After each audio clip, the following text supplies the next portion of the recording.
Welcome to episode 5 of the Safety SITREP. My name is Kyle Koenig and I'll be your host, and we're going to be talking today about preparedness in the workplace. So before we talk about that topic, which is very broad, I'm going to do a quick introduction on myself. So if you've never seen any of my videos or anything, I'll do a quick introduction. First off, once again, my name is Kyle Koenig. I'm the president of American Health and Safety, which is a safety consulting firm based out of South Carolina.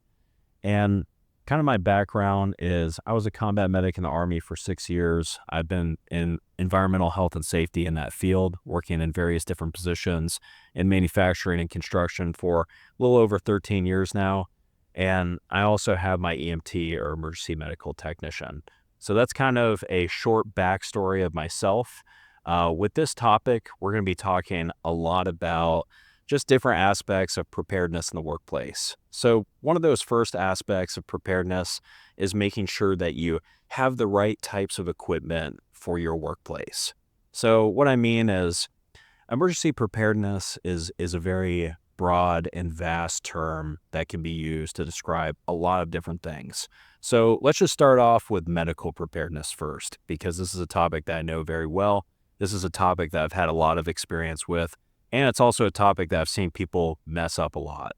So the first thing with medical preparedness is you have to make sure that you have the right type of equipment at your site or at your facility for the types of injuries that you could have or that could occur in your facility. So basically with the OSHA standard, they say that you have to have first aid kits and they have to have certain ANSI class depending on what type of injuries that you have, either class A or class B. So just to break that down with you, just in simple terms, if you have the possibility to have major injuries on site, then typically you're going to be required to have an ANSI Class B first aid kit on site. So an ANSI Class B first aid kit is going to have a significant amount of medical supplies, and it's going to be able to cover down on some minor injuries, and then it's going to be able to cover down on some significant injuries as well, because in those Class B first aid kits, they're going to have tourniquets, they're going to have emergency trauma dressings, they're going to have gauze, they're going to have a whole bunch of different stuff that you can use to your advantage. So the next question becomes, how many of these first aid kits do you have to have at your location? Well, the standard pretty much is broad. It doesn't say a specific number. It doesn't say, you need to have one first aid kit for 5 employees or one first aid kit for 10 or every 15 employees. And it doesn't factor in distances or anything like that. So you need to do like some common thinking and just have some common sense with what type of first aid kit that you need for your facility and how many. So first off, I'll just give you an example of how this can vary so differently. So if you're in a manufacturing facility, let's say I have 50 employees. That's pretty common. That's a pretty average number for a lot of manufacturing facilities in the United States. If you have 50 employees on site, and let's say your building is 100,000 square foot, then you probably need to have at least 2 or 3 first aid kits on site, and they need to be spread out in a way that, people can go to those first aid kits and get supplies if they need to. It wouldn't be a bad idea to have some extra supplies, like maybe some bleeding control kits that have some extra tourniquets or something like that, depending on what your operations are. So if you have just a basic warehouse, and let's say you have forklifts running. So most warehouses have forklifts, most warehouses have pallets and everything and supplies that they have to pick up. If you have that, then you can anticipate your worst injuries. And I want you to think on this scale. So think about your worst injuries that you could have at site. So just basic warehouse, let's say forklift is probably the most dangerous piece of equipment you have on site. You could potentially have injuries that involve that forklift running over someone's foot. You could have that forklift potentially impaling somebody with the forks. You could have that forklift backing up into somebody. So you're going to have some blunt force trauma. You could have some crush injuries, impalement injuries. Those are the types of things that you're looking at. So with those types of injuries, most likely they're just going to be, a one-off. Somebody had an accident. Maybe they had a seizure or something like that on the forklift. Maybe they weren't paying attention. Maybe they were texting while they were driving. Whatever the case is, that they had the accident and hit some other employee for whatever reason, or maybe an employee wasn't paying attention that they hit. you're going to have possibly a very serious injury that could potentially result in a fatality. So with medical preparedness, you have to know, first of all, what types of equipment you have. So we've covered that. So we definitely want tourniquets to address that major bleeding that we could potentially have. Crush injuries, maybe we have some splinting devices or something like that if we need to splint somebody's leg or arm or something like that. Those are going to be things that we need. And then we're going to have to account for other types of injuries that are going to happen on a daily basis, like small cuts from knives and other stuff like that. So once we've addressed the types of medical equipment that we have and the quantities, the next thing that we need to focus on is training. So this is the next part where people kind of mess this up. So with training, the standard basically says that in the absence of an infirmary or a medical center close by, and I don't remember the exact minutes away, I think it's something like really minor, like 3 minutes away from a hospital or medical center or whatever, then you have to have people trained on site in first aid. The part where they mess up is that they do really, I guess, shoddy first aid training. So I would highly recommend pretty much only like 2 or 3 organizations that you should get first aid training from. One being the American Red Cross, 2, American Heart Association, and then there's a couple other associations like ASHI and some of the other ones out there that are pretty good. But I would try to stay away from some of those other companies that are trying to develop first aid training that might not be up to par. And what I mean by that is we have a lot of people that we hear feedback from in first aid classes that we teach. And by the way, I'm a Red Cross instructor myself, so I've taught, thousands of people on first aid, CPR, AED. And probably the most common feedback that we get from those individuals in that class is that they don't do hands-on training in that class, or that's very short. Maybe they even do a online first aid class. They don't even do any hands-on training. I had that the other day where we were doing a scenario and we were doing a drill. And in that scenario, with our trainings, we try to make them really realistic. And we had some mannequins and we asked one of the students to perform CPR on the mannequin. And we said, look, they lost a lot of blood. You didn't get to them in time. You're going to have to perform CPR on that person, or whatever the case the scenario was. Hey, you're going to have to perform CPR on this mannequin.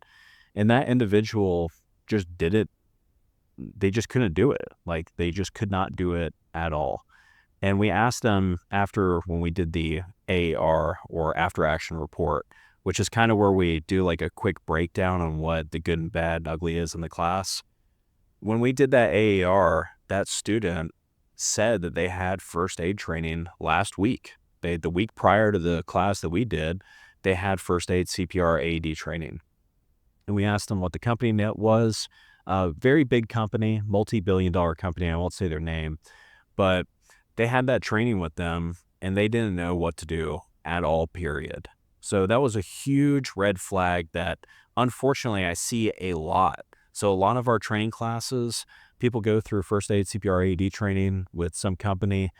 They say it's up to par. They only do like 30 minutes, an hour worth of training. And that quality of training just doesn't work in real life. Because in real life, whenever you have to conduct CPR or you have to save somebody's life, it is very, very stressful. Like, it is, you have somebody's life in your hand and you're trying to save them. And I've had that happen multiple times. And in that case, you have to have very good training because, as they say, you fall back to your level of training. So whatever training that you've had in that situation, you're going to fall back to that level of training. So if you had really crappy training, then you're going to fall back and be really crappy, and you're not going to be able to perform well under stress. So having the right medical supplies, having the right training is going to be key to be successful in the workplace. So that's kind of my, TED Talk, I guess, per se, on medical training and medical preparedness in the workplace. Is I would recommend having, some extensive medical training and try to train as many people as you can. So I really believe, and this is how they do in the military too, they train as many people as they can in CLS or combat lifesaver in the military. And basically what that is they train everyone to pretty close to the same level of medical training across the board. And that's a 40-hour course. So in the Army, they're going to teach about 40 hours worth of medical training. as a base to every soldier. So with that, they're going to go over like some pretty extensive procedures in that training. So compare that to the civilian world where a lot of employers only train 30 minutes or an hour. So I would recommend doing a legit course like the Red Cross, which is what we teach, or American Heart Association, or whatever the case is. But I would recommend having a legit course and spend some time, because ultimately where this is going to pay off in the future is, you're not going to have major incidents on a regular basis. Maybe. I mean, depending on what facility you're at. I mean, some facilities that I've worked at, I've had 2 to 3 incidents a day just because there's that many people on site. You have thousands of people and employees that work at that facility or that location or multiple locations, and you're bound to have incidents happen every single day. Or you could have one that happens maybe once a month, or maybe it happens only every 2 weeks. Maybe it only happens once a year. But whenever that incident does inevitably happen, or that accident happens, you're going to want people that are trained and are capable, and they're able to respond to those emergencies. So, and the reason why is we want to save people's lives. We want to help them, and we care about our employees. So that's number one. Number two, as far as a regulatory perspective, if you have somebody that has a minor injury, or let's say it's a major injury, let's say it's a major cut, and you save them, let's say you put a bandage on them, you take them to the healthcare clinic or hospital, they get some stitches, maybe they come back to work the next day or the day later. Maybe you don't, maybe you report to OSHA and they just give you a phone call, say, hey, is everything okay? Or maybe they don't even call you at all. I've had that happen in the past where you have a major injury, amputation, something like that. You call OSHA, they don't even show up. So that's possible. But I can tell you when they're going to be showing up no matter what, which is a fatality. So if you have people that are like trained poorly and you have an incident that's very severe and you have a fatality on your hands, that's going to be way worse than having people, sitting through a 4-hour class, learning some stuff that they can use in their personal life to save people and help people's lives, and B, that they can use at work. God forbid that there is an accident at work, but I'm a realistic person, and I've seen a lot of injuries. I've seen a lot of stuff that people didn't expect. I've seen a lot of injuries that are like freak accidents. Like you couldn't even make it up in a story if you tried. So some of those accidents, the injuries, they can be preventable. But sometimes, you don't have that much control, or those things are out of your hands. So there's other different factors where, you can't control injuries, and they're bound to happen. And when that happens, you have to be prepared. So that's what this whole episode is about, is preparedness. So that's kind of my take on the medical side. So let's talk about some of the other aspects. So if you're at a facility, what are some other things that could go wrong? Let's say fires. So if we have a fire emergency, what are your employees going to do to respond to that emergency? So if there is a fire on site, you have to have individuals that are trained on how to use that fire extinguisher and how to be competent in putting out a fire. And they have to understand fire science to some extent. And what's surprising to me is a lot of people, same thing with the first aid training or any safety training, they spend very little time doing that training. And you have to spend time on that training for your team to be successful and for you to be prepared for emergencies.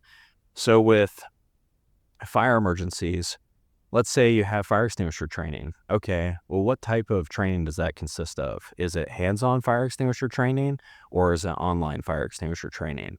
I would always recommend doing some version of hands-on training. So either you can pair up with a consulting company like ours, or you can reach out to the fire department. A lot of times the fire department will come to your site for free and do fire extinguisher training. Now, their availability might be a little bit more stretched then if they do that, and they might not be as available depending on your region. But a lot of times they like that outreach stuff. They like training with employers. So if you reach out to your local fire department and say, hey, we want to do some fire extinguisher training, there's probably a high likelihood, depending on where you live and the size and scope of your fire department, that they already have equipment that they can do fire extinguisher training for. So they a lot of times will come out and they'll set up a station where they'll have a live fire, and they'll set up fire extinguishers with water that's pressurized instead of the actual powder, and they'll let you put out those fires. So that is really good for building that muscle memory. So employees, when they go and grab that fire extinguisher, then they can pull the pin, aim at the base fire, squeeze and sweep back and forth, and they get that memory built in. And then you want to do that training annually or as often as you think. I mean, a lot of times there's a lot of downtime at facilities. Hey, use this as an opportunity for anything. Hey, we can use this opportunity for training. Let's do training on fire extinguishers. Let's do training on, first aid. I'll act like I have an injury. Just try putting on a tourniquet real quick. Just get that muscle memory back in place, because if you don't use it, you're going to lose it. So with fires, the other aspects is conducting drills. So like I said, using that downtime to conduct drills or training is going to be like critical to your skill, or critical to the safety and preparedness of the site. So using that downtime to conduct fire drills, and if you haven't done the fire drill, then you should schedule one for next year. We're coming up. Next year is going to be 2026. We're filming this the last day of 2025. So, having those fire drills in place is going to be critical, because you can have the same thing with the fire department. You have fire department come. I've done this in the past before. If you're cool with your fire marshal, a lot of times they'll test their people as well, and they'll use it as a training opportunity for their fire departments. They'll say, okay, well, you pull the fire alarm, and we'll see how long it takes for the company, your monitoring company, to call out. Because if you don't know this, fire alarms, basically how they work is you pull it. If you have a monitoring service set up or subscription, then that fire alarm company is going to dial out to 911, and you get to use this as an opportunity to understand how fast they dial out, and then they call 911, and then how fast dispatches out 911, because the fire marshal may work with you and allow you to do this. Check first before you do it, but they might be able to sit there and time their guys or girls and say, like, hey, we'll check our team and make sure that they're responding fast enough or quick enough. And it helps them measure, what their response time is. So once you do that, you get some time to actually hear the fire alarm go off, so people are familiar with what that sounds like. And then they can go to those destinations and you can do a head count. Go to your assembly point or muster point, and then do a head count with your team and practice that. If you don't practice it, then people aren't going to know what to do. They're not going to know where to go, unless you have a very small facility where it's blatantly obvious, where you have a 10,000 square foot facility and you're like, hey, the assembly point is over there in the parking lot. Like, that's it. It's pretty basic and pretty obvious where to go. But if you have a larger facility, let's say 250,000 square foot, million square foot, 3 million square foot, maybe you have multiple sites, you might want to do those fire drills pretty frequently, maybe twice a year instead of once a year. So those are going to be very critical to fire safety and preparedness. So other aspects, we can talk about this all day, but in general, depending on whatever the emergency is, you need to look at it and take a step back and take a holistic approach and say, where are our gaps, where are deficiencies, and how can we improve on them? So whether that's equipment, like, do we have the right equipment? Is it set up? Do we have training? And have we done scenarios or drills on whatever challenge or emergency we're going to face? Those are going to be the basics to emergency preparedness. But real quick, I want to tell a story, because I see this a lot of places too, especially with the spill kits and hazmat stuff. So a lot of facilities I go to and check their spill kits, a lot of times those spill kits are empty. So making sure that you have actual plans set up, say, hey, we're going to do weekly inspections on this, or preventative maintenance plans that are set up to inspect those spill kits or eye wash stations or fire extinguishers. All of those things, they can go bad, or things can go wrong with them. And then whenever you need them most, they're not going to be there. So making sure you have that preventive maintenance plan is going to be the next thing that you need to implement. So preventive maintenance plan, let's start off with spill kits. So spill kits are a common one that I see that are empty. And the reason why is because people are using those spill kits a lot of times for oil spills. Like, let's say a tractor trailer dumps some oil, either transmission oil or engine oil out when they're unloading. They got to clean it up, or maybe a machine is leaking that they haven't fixed in a while and it's dripping oil. Whatever the case is, those expendable items in that spill kit, they go pretty fast. So you have to make sure that that stuff is replaced and you're paying attention to it. A good way to check that is tamper seals. You can put tamper seals on those spill kits, and then that'll give you a quick visual indicator. Okay, has somebody been in there and messed with this or not? That way you can do a quick inspection, or even when you're walking around the production floor or at the construction site or wherever your workplace is, you can look at that first aid kit, you can look at that spill kit, you look at that whatever, and check and say, hey, that tamper seal is broken. I know that somebody's messed with it, and there's a good chance that those supplies have been diminished, and I need to check if I need to refill it. So those are just a couple tips for at least checking your equipment. And like I said, make sure your equipment is set up too. So a lot of times whenever I check like HAZWOPER equipment, and if you don't know what HAZWOPER is, it's hazardous waste operations and emergency response, kind of like hazmat spills.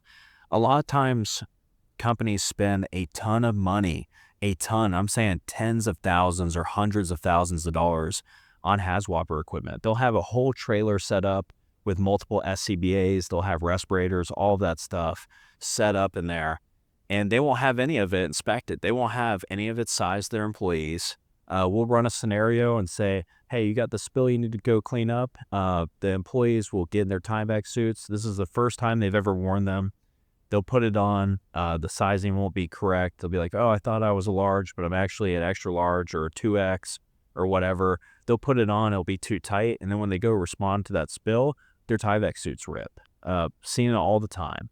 Or my next favorite is they go to respond to a spill and everything's still in the package. The cartridge is still in the package for the respirator. The respirator's still in the package. Their Tyvek suits, they're still in the package. They got to open up the box. And all that is just eating away time. And they're just sitting there fumbling. And then you have all that adrenaline and everything. And you lose those fine motor skills. And, it just hurts that response time, or it kills it. So making sure that your stuff is prepped. Something that I used to do with my medical bag or medical kit that I still do is I used to take, for the plastic packaging, I would take 1-inch tape or 3-inch tape, and I would fold it down, and it would give me like more texture to peel off so I can open up that package. Because whenever you're trying to save somebody's life, your dexterity is just shot, or your fine motor skills are shot. So you have to be able to open that package, and sometimes that plastic is just really hard to rip open. So if you put like 1-inch tape or something like that, or hockey tape is another thing that people use to give it some grip, then you can open up that package really quick and then get to the supplies to help somebody. So having that stuff pre-packaged, I used to do that with my IV bags as well. I used to take my IV bags, and I would take the saline bag, and I would take the lure lock or whatever it was, the needle, and I would put that all in one bag and then wrap it up. So that way when I had to get it, then I could just go grab it and I would have everything already there. I wouldn't have to search for the needle. I wouldn't have to search for the actual hosing. I wouldn't have to search for the saline bag. I wouldn't have to search for whatever. I would just have all that stuff prepped, and that way I knew. Same thing on the medical side with patients. So when I was in the Army, one thing that I did was I had everybody's, meds already drawn or already looked up. So like, for example, in my aid bag, I had like a little cheat sheet of everybody that was in my squad or everybody that was in my company. And I'd say, hey, all these people, here's their height and weight. So I know what the doses are for if I had to give them morphine or if I had to give them ketamine or whatever the case was. I already knew what those doses were before I had to draw them up. Because if you're doing it while you're, treating an emergency or you're in combat or whatever the case is, it's already too late. You're not going to be thinking about that, and you're going to make mistakes. So whatever you can do to make less mistakes, that's what you need to implement. So we talked about all of those things. That's basically it. There's a whole broad scope to emergency preparedness, but those are some of the basics.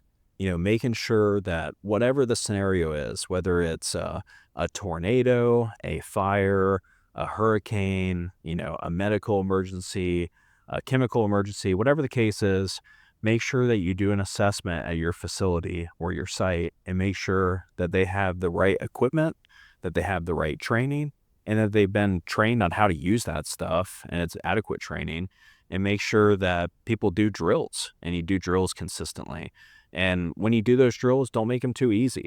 You don't want to give somebody this super easy scenario. And in your training, you don't want to make the training super easy, because real life in an emergency is not going to be easy. It's going to be really challenging. It's going to be really hard. People are going to be stressed out. They got people's lives in their hands. They have critical decisions to make that could cost either their job or somebody's life, or it can cause damage to company property, or whatever the case is. They're going to be stressed out. So in those training scenarios, you need to add a little bit of pressure. And you can do that a couple different ways. Either you can do things as far as, having mannequins and moulage and all that stuff to make it realistic, or actors or whatever. Or if you don't want to go that far, you can make it a friendly competition. So, hey, we're going to do a competition today, and we're going to say who can put on their respirator the fastest, who can throw on their SCBA the fastest, who can apply this tourniquet the fastest, who can apply this emergency trauma dressing the fastest. Those things are going to be, really fun for employees. And you can, depending on your company, you may be able to offer them a gift card or buy their lunch or whatever the case is. And you can incentivize them to, want to do it really quick and make it a challenge and make it fun. So there's different ways that you can do it, but, the main goal in place is that you want to have extensive training, you want to have policies, procedures, you want to have drills, all of that stuff in place, and you want to make sure people are, most importantly, competent in those skills and tasks. So that's pretty much it. I think that's a good stopping point for this episode. If you have any questions, feel free to put them in the comments, and I'll see you next time. Thanks for watching.